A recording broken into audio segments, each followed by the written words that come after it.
Мәлик ибн Динар деген ғалым болған.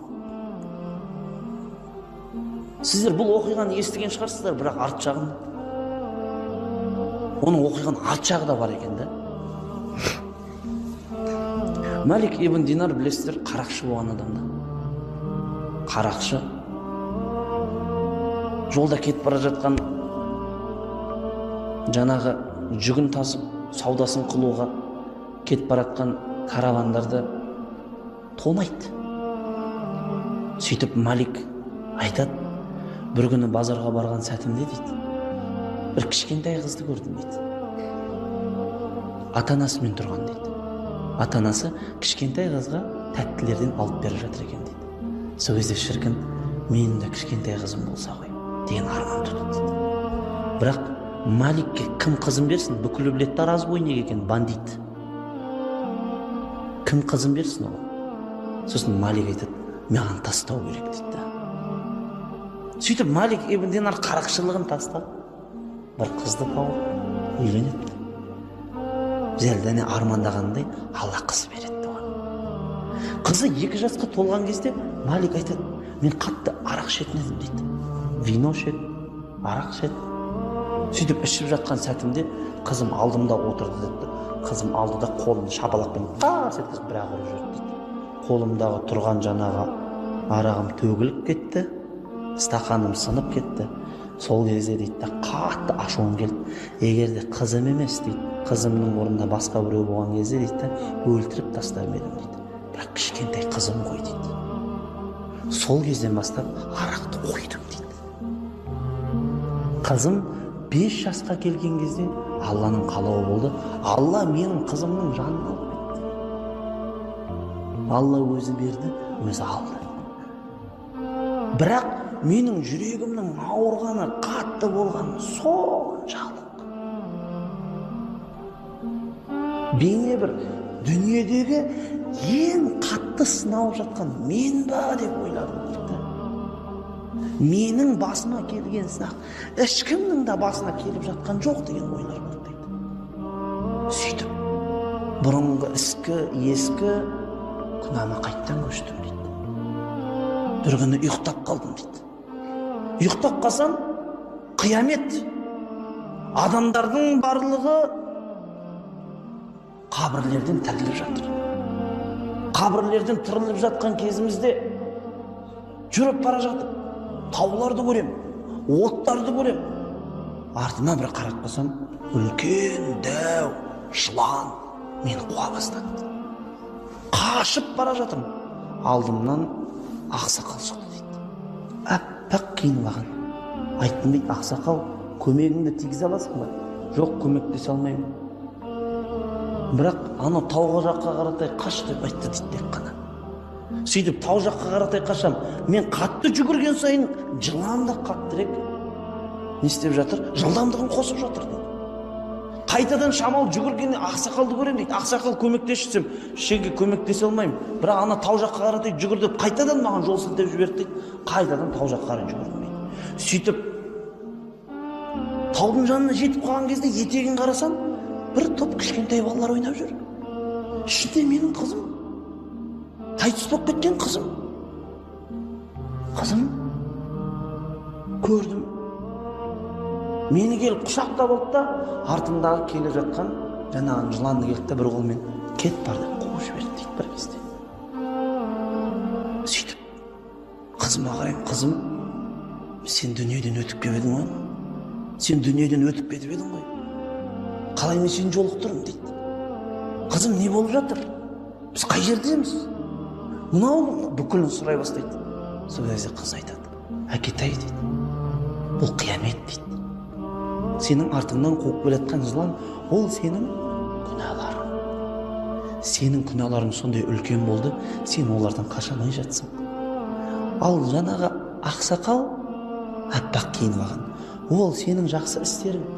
Олардың аз болғаны соншалық, олар саған көмек көрсете алмай жатыр сенің күнәларыңа қарсы. Әкетай, Алла тағала Құранда деп, қызы Хадид сүресінің аятын оқиды. ألم يأن للذين آمنوا أن تخشع قلوبهم لذكر الله وما نزل من الحق.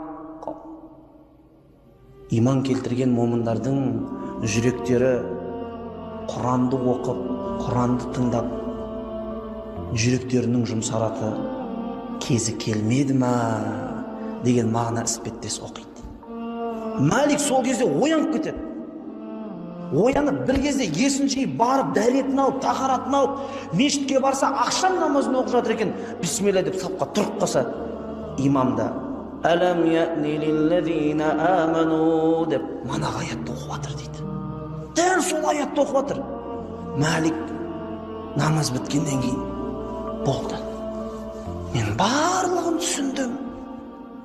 барлығын түсіндім. Құдай маған белгі беріп жатыр.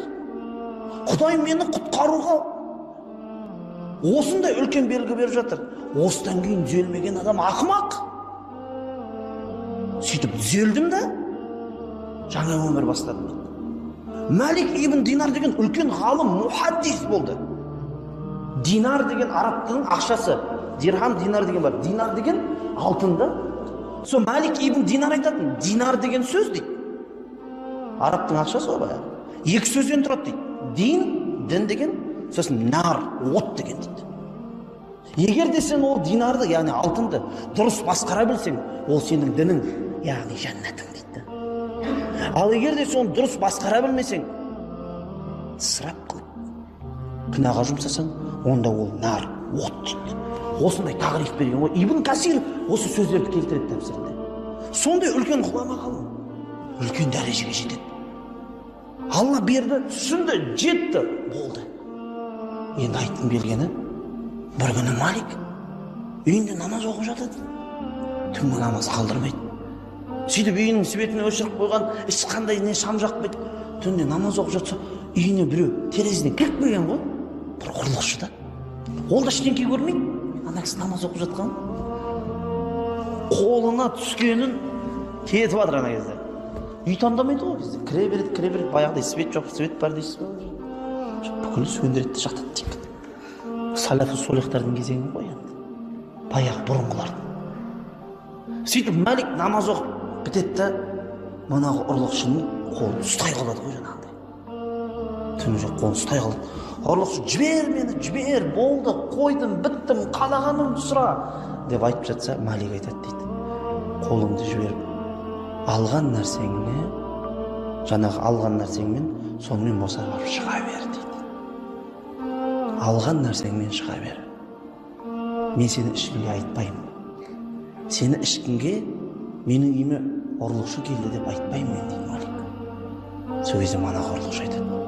А сен не істеп жатыр едің мына кезде? Мен намаз оқып жатыр едім дейді.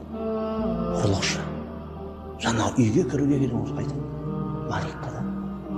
Мен сенің жанында тұрып намаз оқиыншы дейді. Ана бүкілін кешіре сал, болды деп жатса, онда мен сенің жанында тұрып намаз оқиыншы дейді. Екеуі намаз оқиды. Тахаджудқа тұрады. Ұрлықшы үйіне келетін тұрлықшы намаз оқып отыр дейді мысалы. Кім елестетеді, үйіне бір ұрлықшы келіп, шамалдайын қарап қойса, екеуі намаз оқып жатса. Енді Алла ол кісілердің жүректері сондай да, ана сөйлеген кезде, кешірген кезде, сонда Алланы жақсы көріп қояды да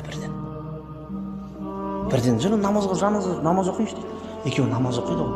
Намаз оқып біткеннен кейін мана ұрлықшы Малик ибн Динардың қолын алып жатса, Малик айтады дейді, болды бар, енді жөніңмен жүр десе, ана кісі айтады дейді, жоқ, екеуміз бірге таң намазына барайық мешітке дейді. Сосын бар, Малик жарайды дейді. Екеуі қайтадан дәрет жаңартып шығып, мешітке барып таң намазын оқып шығып келе жатса, Малик айтады дейді, болды енді кетсейші деп айтады. Жоқ дейді. Білесің ба, пайғамбардың хадисі бар ғой, қонақты 3 күн күту керек деп. Хадис айтып тұр дейді осы. Ұрлықшы бар ғой. Пайғамбарымыз хадисі бар ғой, 3 күн қонақ күту уәжіп, ары қарай садақа дейді. Ары қарай садақа. Хадистерде 1 күн деп келеді, бірақ дұрысы 3 күн. Ары қарай күтсең садақа деген сияқты. Малик амал жоқ жарайды. Екі сөйтіп тахаджуд, таң намаз, мешітке барады екеуі. Друг та жаңағы. Сөйтіп намаз оқып, 3 күн өткеннен кейін енді ана жігіт рахметін айтып, Малик, Сен мен көзімді аштың. Сен көп нәрсеге себепкер болдың. Алла сенен разы болсын деп рахметін айтып кетіп бара жатады. Сыртқа шықса баяғы ұрлықшы жолдастар ғой. Ей, қайда бол? Бір түні кетіп едім, 3 күннен кейін бірақ келіп отырсың ғой. Қайда болдың деп айтады ғой. Мен Малик ибн Динардың үйіне түсіппін деп айтады дейді. Бірдеңке ұрладың ба дейді. Бірдеңке алып шықтың ба дейді. Ұрлықшы айтады, жоқ дейді. Ештеңкені ұрлай алмадым. Малик менен ұрлады деп айтады дейді. Қой, неңді ұрлады десе, Малик менің жүрегімді ұрлап, оны Аллаға беріп жіберді дейді. Малик менің жүрегімді ұрлап, Құдайға беріп жіберді дейді. Сондай адамдар болады екен ғой, жүрегіне кіре қалып, жүрегінен үлкен орын алып, Алламен байланыстырып қояды да болды, өзі жоқ болып кетеді.